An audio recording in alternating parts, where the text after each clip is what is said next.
shut down before we did.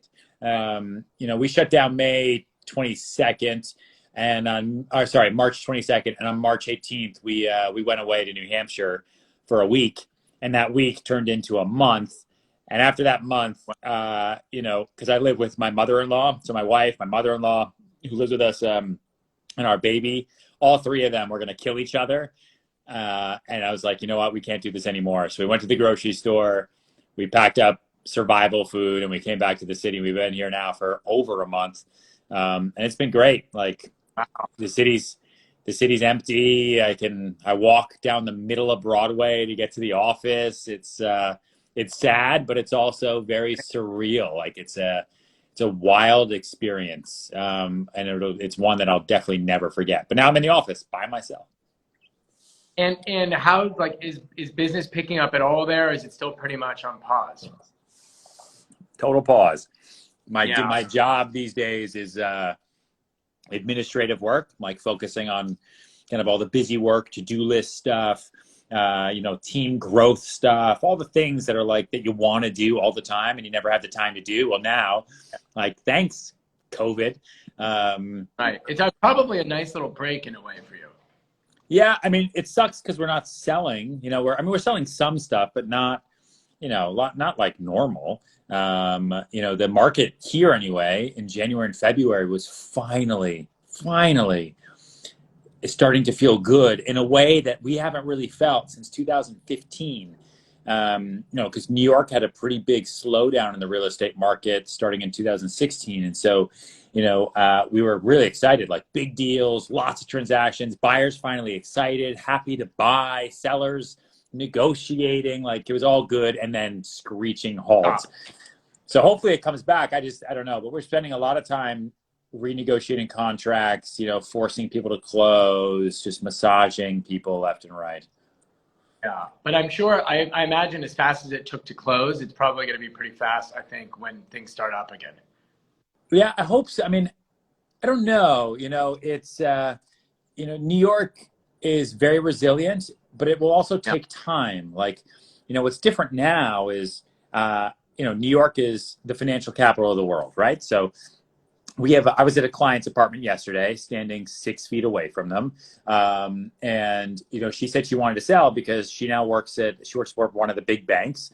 And her employer told them yesterday, the whole company, do not expect to come back to the office until January. And if that bank is saying it, then it's all the banks, which means that the financial services industry has no need to be in New York City until 2021. Yeah. Like, why buy a $6 million condo on the Upper East Side right now if you don't have to go to work, right? If you're going to work from home, that's why the Hamptons, Westchester, Jersey have been exploding, but Manhattan's been tricky. Well, that happened here. Twitter just announced that, like, everyone can work going for it. So it's like, well, then why pay $4,000 for a 1-bedroom in San Francisco? You might as well go to Sea Ranch up north or something like that. Yeah, or like my parents live in Steamboat Springs, Colorado, right? Most of the year, and they're in the middle of nowhere, like ranch, middle of nowhere. And these people just built a house kind of a little bit above them on their road.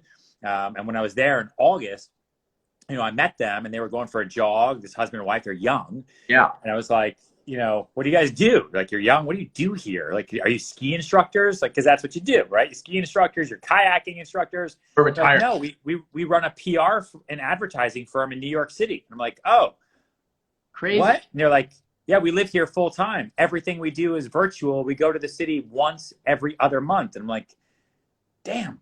And they're 3 hours behind, when daylight savings time is in their favor. And they wake up, they ride bikes, they ride horses, they go run a PR firm from their computers. Like, it's...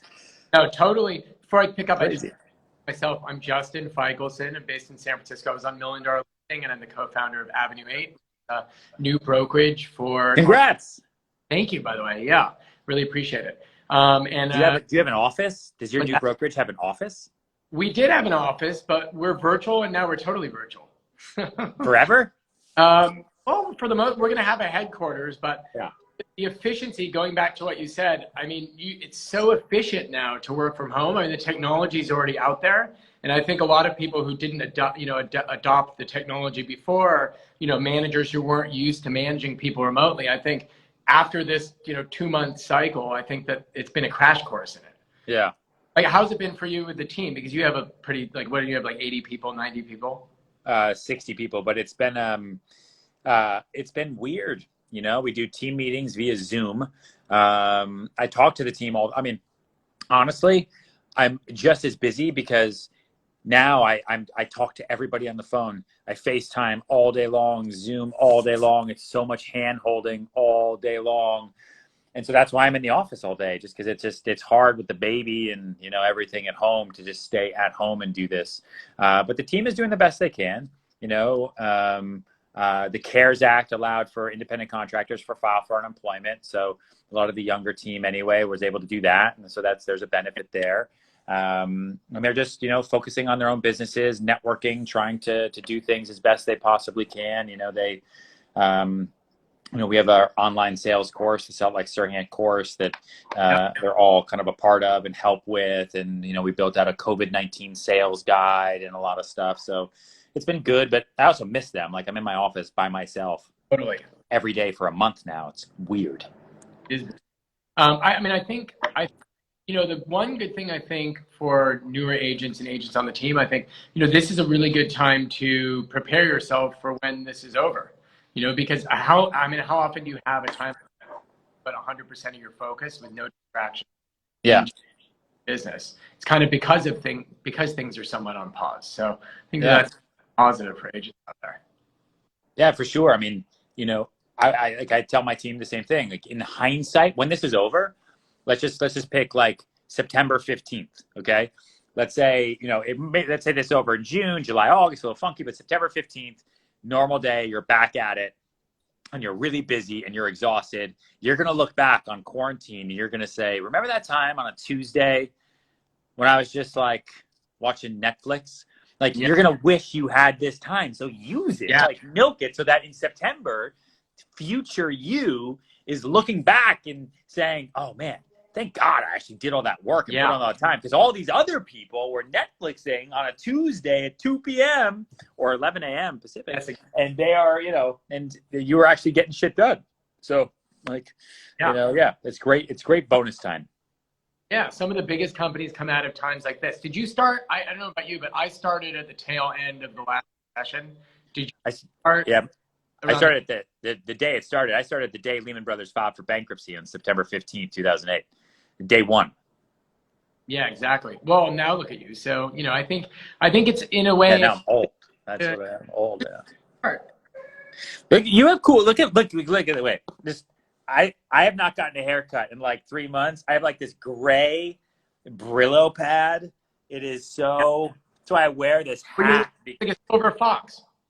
Dude, I think I actually am getting more hair.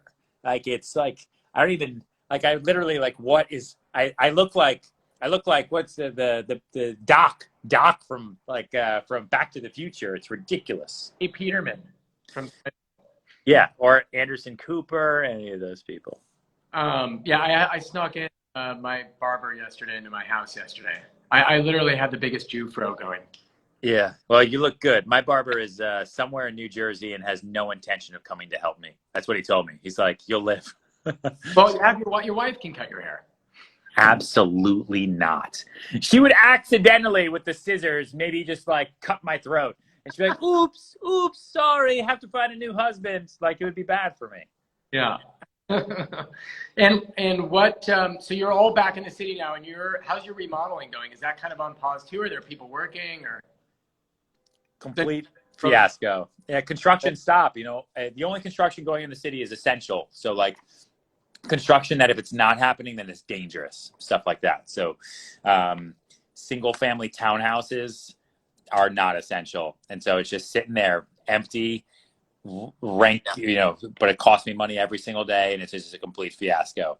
The good news is that if we've been able to use this time, my wife has, to completely stress out about it and redesign the whole thing. So that's been good. Okay. Well, now it's going to be more perfect than it otherwise would have been. That's what she's more perfect. That's what we always, perfect's not enough anymore. Right? We want it more perfect. You guys, Fort Greene? or is it somewhere out there, somewhere No, nearby? no, in Bourne Hill. Orem. Oh, nice, awesome, Yeah. cool. And so Yeah, you how? have to come see it when it's done in 2027.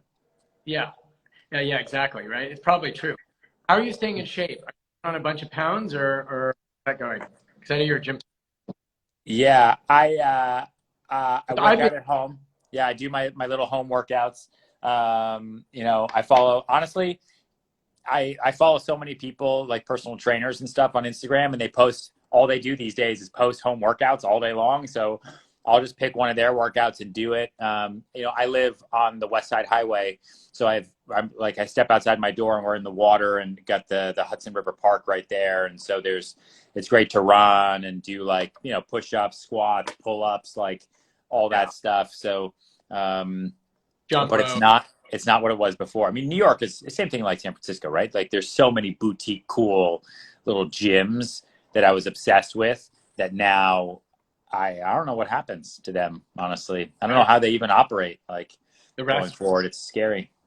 Where's the first place you're going to eat when New York opens back up? Do you guys have like a restaurant you're craving? The neighborhood Dude, spot? our favorite restaurant actually closed 2 weeks before COVID and had nothing to do with COVID.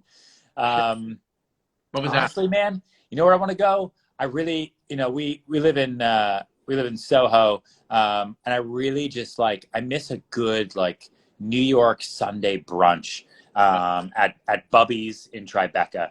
You go there, the pancakes will kill you, but they're amazing. Just when I'm looking forward to having someone else cook and clean and do all that stuff. Not that I cook or clean. I'm projecting for my wife and her mom. I'd say same thing for me. Yeah. Yeah. But that's, the Bubby's in Tribeca breakfast there would be awesome. But most of the restaurants in the city have stayed open for takeout. So people have still been doing takeout as best they possibly can. And I've started to see some companies and some businesses have slowly started to open up, and they're just arrest me. You can't destroy my business because you Right. think people are going to get sick. I just try to, call the FBI. What do you want from me? And hats off to those people. I'm in the office too. Yeah, Tesla did that out here. Elon Musk. I'm opening a factory regardless. Yeah.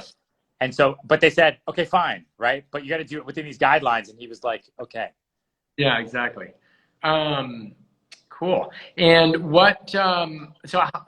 for New York, when do you think it's going to start opening up? How long do you think it's going to take? I know here, the market, real estate wise, March basically shut down for the most part. People took listings off, they freaked out, crash. And then, about 6 weeks later, people started adjusting to the new norm. Listings started coming out. Obviously, there's no open houses or anything like that, but tons of new first-time home buyers I'm seeing.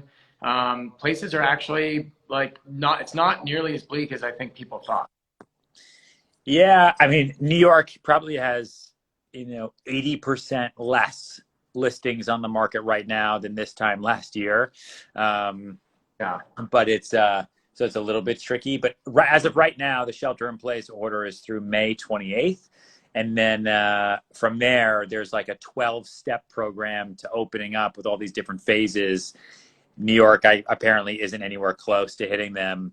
And if that happens, then construction will start for 2 weeks, and then real estate and financial services can go back to work. So it seems like the best case scenario for us to start showing again anyway and putting things back on the market is the middle of June, but probably not till July. Right. And then you said people are flocking to the boroughs and upstate, the Hamptons. If you were to invest, where do you think is the best place for an area outside the city that's increasing in value pretty rapidly? That's obviously the Hamptons are already a hot spot, but I would look. Listen, the Hudson Valley, so just north of New York, right? An hour to an hour and a half north of the city, so super easy drive, way easier to get to than Hamptons. There's good properties, there's good land, there's you can get a farm and then be back in your apartment in less than 90 minutes. That's pretty crazy, but it's not trendy, it's not very social, and so that's why the Hamptons has always just been much better. Plus the Hamptons has the ocean. But you know what, right now outside New York City is is more expensive now than ever before. There's no availability. Every house is gone. Every house got rented or has been bought in a heartbeat because everyone panicked and they went out. And now New York City is sitting empty. Now the best place to invest is Manhattan. Like the prices, like your negotiability in Manhattan. Like if you walk into any apartment, any seller would just say, just whatever you want. Yeah, because a lot of these sellers aren't coming back. Yeah, and the thing is, I think places like San Francisco, New York are such resilient markets, and this is the tech capital, that's the financial capital. It's like you're never going to lose just because of the wealth creation there. Right, and it's always going to come back. It just depends on when, And there's a lot of other options. There's places you can go to New Jersey, Summit, get a house with a pool. You can go to Long Island, you can go to Westchester, but you got to remember too that New Yorkers are also they all have ADD. They all want everything all the time. And like, what are you going to do? Go to the same restaurant every Friday night with your wife, and come back to your house? Like, you're going to lose your mind. Like, you came to New York City for a reason. You want the hustle, the bustle. You kind of want the virus. Like, you want craziness, you know, want like the risk. Yeah. There's risk to being here, but there's also great reward, right? Yeah. Kind of the same thing with any city, but New York for sure. Yeah. Same thing. California was founded by Hampshire, went west in a very dangerous time to, strike it rich in the gold rush. So yeah, that perspective for sure. Yeah. It's crazy. Yeah. Totally crazy. What point in your career did you start a mega real estate team? Because I know you were solo for a while. At what point did you go from like 10 people to, let's make this really big? When I had the space, to be honest, because we always had the business to make it big. But it was weird to have agents be here and then there and then there. And so now I might think about that differently because everyone is so virtual. But, in 2015, we moved into a bigger office and I got 2 offices actually. And all of a sudden I had the space to allow agents to breathe. And that's really when we expanded. It was just tough to do in a smaller, because we were originally in an office in Midtown above a burger restaurant, but then we went to a storefront in Tribeca that was big enough for 12 people, and we were kind of that size for a good bit. And then once we moved into an office for 40, and we filled it up. And then we have another office that has 20, and we filled them up right away. And so it's been busy ever since. But now, even at the time, if I had had virtual agents, they would have been confused. They'd have been like, why do you want me to work from home? I don't get a desk. Now going forward, they might not even want one, right? Exactly. I feel like you're one of the first agents to do a, out-of-state team as well. You open up in Los Angeles, you have Miami, and then a lot of, I think at least your TV cohorts have kind of done the same thing, like Frederick. I like paving the way for other people to copy what I do. Yes. It's been super helpful for everybody. Exactly, definitely. Are there any other states, like Texas or something like that you want to expand to, or are you happy with California? I mean, listen, I'm yes and no, right? Like every other state and city only makes sense for me if there's mass volume, right? Because you could crush it in Detroit, but the number 1 agent in Detroit does in an entire year what my team does in 1 month. So, and it's still a ton of work. That's a year's worth of grinding and hustle and work. And so sure, it would be good and more business is more business, but it's, New York, San Francisco, LA, Miami, there's a reason those are the 4 pillars. Yeah, for sure. So obviously there's, it's very important now, more now than ever, to have video, social. But what would you say to how does the normal agent that you've been doing for years, you're in the business, you've never had a TV show, you don't have the big branding yet. What's the best channel to create a brand via, content? And what would be the number one? Would it be YouTube? Would it be Instagram, Facebook? Yeah. YouTube for sure. Because YouTube, you can run organic ads against, and you can build up a very, very organic following. And people you have to remember too, right? So your question is, how do I create a brand with content? Okay. So your brand is your reputation. Okay. So you're going to create a brand by being a great person and a great broker. So that's what people are going to know you by. And then through your content, no one wants to watch boring content ever.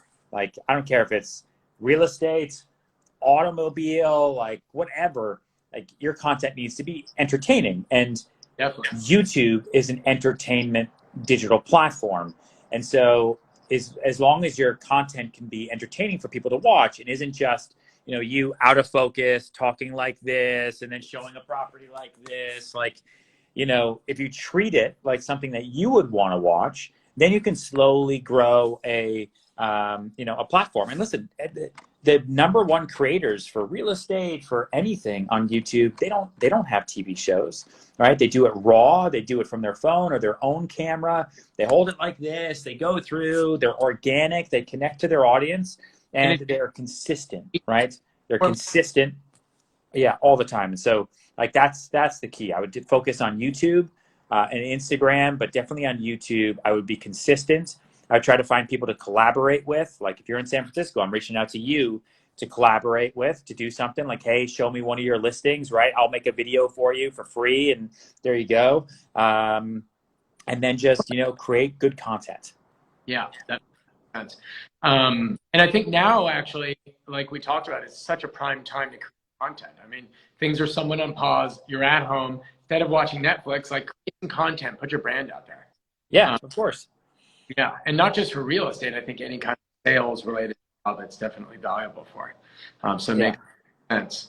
And you can also, listen, people ask, and I see it here kind of in the comments too, people always ask about, well, I've got nothing to say. Like, of course you have something to say. Like, it depends on what you want to show. But like, if you're a real estate agent, you can go to other open houses. You could do a weekly Sunday open house video roundup with you on your phone, and then you can edit it together at the end of the night, put it out there, and people will look forward to it. Like, oh, I'm going to see everything that's in, I don't know the neighborhoods in San Francisco, but, you know, pick a neighborhood, and those are all the open houses from yesterday. I don't know why no realtors actually done that. That's a great way to build content, to build a following, and then people will come to you because they don't even have to leave their couch to go see open houses. Like, boom, there you go. There's a genius idea some realtors should do right now. Add all those videos as well into like a market newsletter and attach it there. More, you know, instead of just sending out like a market report, then you're also sending out content with it that's entertaining, and then they're going to pass it around, and so then people think about buying or selling. So it makes total sense. Yeah, that's a genius idea. Someone should use that and do that right now. Once open houses start again. I think blog is the best real estate produced blog. Like, you did an exceptional job with the production of that. Oh, thanks. Yeah, I don't do it by myself. I definitely have people who I have a whole media team here every day who help me. But yeah, thank you. Yeah. So here's a little more personal question. How do you and Emilia inspire? Wait, say that you broke up. How do we what? How do you and Emilia inspire each other work-wise? I think you guys are a very great team together. You know, she is. She supports me in everything. She's incredibly blunt. She's very honest. But she's kind of like my, I don't know, like, she's like my Lady Macbeth, you know, in like a good way. Like, she'll kill for me. Like, she has my back. She pushes me, you know, like, if I come home at 5 p.m. today, she'd be like, why are you home early? Like, to see you and the baby. She'll be like, don't you want to be at the office? Don't you have stuff to do? I know that's what you want to do. Get back in there. Like, she's, you know, but it's organic. Like, I do actually. That's what I want to do. Like, I feel guilty. I haven't seen you guys, but thank you. Like, so there's good synergy there, and she pushes me. And I would hope that she would say the same about me. I think she's definitely a better partner to me than I am to her. And I think that's just how our personalities are. But she's very much like the rock in the relationship. That's for sure. I'm far more the tornado, like, you know, blowing things over, rebuilding, coming back. And she's just the rock in the middle, not getting blown over. And she's like, hey, you want to talk? You want to go through this? You want to think about this? That's awesome. Yeah, definitely the ultimate partnership. So I guess we'll do one more question and then we'll open it up to the audience for a few questions. With our new normal, what do you think the future of real estate is going to be? How's it going to, what are the biggest changes that's going to occur? Do you think that open go back to normal? Do you think it's all going to be virtual? What do you say to those agents who like newer agents would get most of their business from doing open houses, and that's going to definitely change for a while? Yeah, I mean, listen, open houses will come back, but you know, I've never really gotten a lot of business from open houses. I've always, you know, it was always harder for me, especially as a newer agent, to you know, to connect with people cold who are at an open house without an agent because they don't think they need one. It's tough. Yeah, it's definitely tough. It's definitely a skill. Some agents are great at it. Some suck at it. You know, I always figured, okay, I want to have as many things in common with as many different people as I possibly can. Let me go out there and try to find ways that I can be in common with people. So, you know, I liked working out. So I would do like workout groups with other people, get to know those people, and then help them buy or sell their homes. And then they would introduce me to other people. So like one thing I'm telling people right now, like via LinkedIn, Facebook, you can be a community leader. Like you can start a group or a page, you know, even start a website. It's super simple for something that you really like doing in your neighborhood or your city, and then e-blast it out to your entire community and all of your friends and say, hey, like I love flowers, and I started a community on Facebook for people who love flowers who live in San Francisco. Come join it. Let's talk about all things flowers. Everyone's stuck at home and sheltering. Let's do it. Even if 15 people join, those are 15 new people you didn't know before who each know 100 other people, right? So that's 1,500 other people that now you know, and you know, by association, and you can grow that network and meet those people when this is all over. And there's a lot of things that you can do. Yeah, I think I'm also a firm believer, like, you know, luck, you have to put yourself in the position to get lucky. Yeah. So like, if you want to sell X, you know, Tribeca, hang out, you know, instead of just eating at a random restaurant, eat at the restaurant where, you know, like it's happy, where the locals are going to hang out. Yeah. You know, sit or meet the locals, go to the coffee shop that's in the neighborhood of where you sales, because that, you know, it's going to be your network you're going to meet. So yeah. Let's do, okay, first question from the audience. What would you say about investing in real estate post-COVID? Do you think it's a good investment? I would personally say yes, depending on the market, but I'll let you answer that. Listen, what we have gone through right now is a multi-trillion-dollar PR campaign for the value of homes. This hasn't been a whole shutdown to keep you sheltered in your office, showing people the value of offices, right? This whole thing is showing people more than ever before the value of a home, the value of single-family homes, the value of a clean home. Like, I think once this eases, once people get their jobs back and they come back, everyone's going to sit there and say, you know what? You know what sucks? My 1-bedroom, my 2-bedroom. I've got my job. Interest rates are still so low because now they're at 0 still.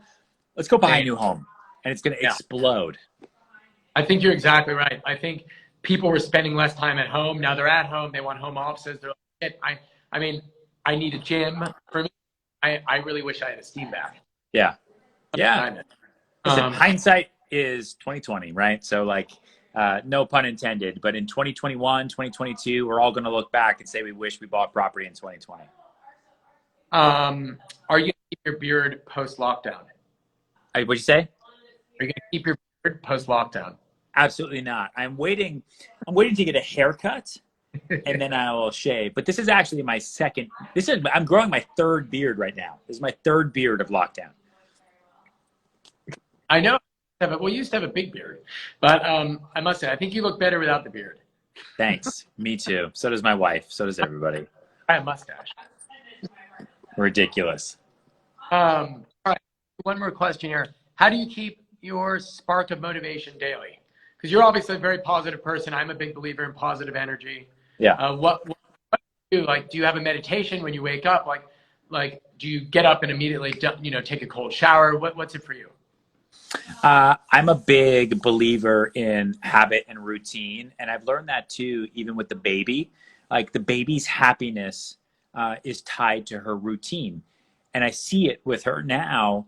And I'm like, oh, that's where we get it from because when we are babies, routine makes us happy, and we grow up with it. So, like, I even during all this, I wake up at 5 a.m. same time. I go work out in a weird way, right? And I go to the office by myself. If I wasn't, oh, sorry. Is it loud? Okay, I'll be right there. Sorry, I got a Zoom meeting. And I go back and forth to all my appointments, and on the phone and everything. And I'm positive about the future. I'm using this time as like as the silver lining, right? Like I think every day, even if it's a bad day, you got to think about what that silver lining is. What is the benefit of it, and how is it going to help you in the future? And guess what? You can't go back in time. Like today's over. It's already the middle of May. Like this is almost over. It's before we know it, it's going to be summer, and then it's going to be next year. So don't let the time go by unused. Take advantage of it. And that excites me. That's how I stay positive and energized because there's just so much, and we can do anything as salespeople. We can do whatever we want every day. Totally. You create your destiny. All right. Well, Ryan, listen, you've said it all. Thanks for having me. Thanks for the conversation. When this is all over, definitely come, you and Emilia and the family, come visit San Francisco. Always welcome. We will. And thank you from the Avenue 8 team, and have a great day. I hope everyone learned something valuable. Ryan is a great positive influence on the industry. He's super influential, an amazing broker in New York City. So thank you. I learned everything I know from you. I'll talk to you later. Bye. Yeah.